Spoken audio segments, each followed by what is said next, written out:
दरम्यान भारताच्या महामहिम राष्ट्रपती यांना विविध मागण्यांचे निवेदन सादर करण्यात येणार असल्याची माहिती आयोजकांकडून देण्यात आली। या कार्यक्रमाचे अध्यक्षस्थान केंद्रीय गृहमंत्री अमित शहा भूषविणार असल्याचेही सांगण्यात आले।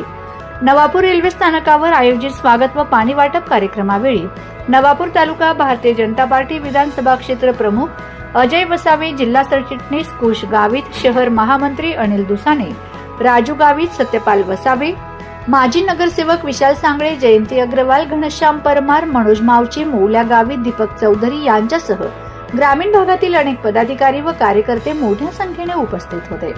विशेष रेल्वे रवाना होताना जय आदिवासी, जय जनजातीच्या घोषणांनी नवापूर रेल्वे स्थानक परिसर दणाणून गेला होता।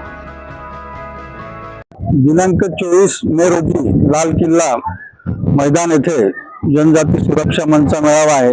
त्या मेळाव्याकरता नंदुरबार जिल्ह्यातून साधारणतः 2000 आदिवासी बांधव मेळाव्याला जात आहे। त्याकरता विशेष ट्रेनची व्यवस्था करण्यात आलेली आहे। त्या प्रवासाचा खर्च आदिवासी बांधवांनी स्वतः वर्गणी करून केलेला आहे आणि सदर मेळावा करता जाणारी ट्रेन ही नंदुरबार, भुसावळ, इटारसी, खांडवा मार्गे दिल्लीला जाणार आहे। रस्त्यात जिथे कुठे स्टॉपेज आहे तिथे या बांधवांच्या जेवणाची आणि नाश्त्याची व्यवस्था करण्यात आलेली आहे आणि सदर मेळाव्याला भारत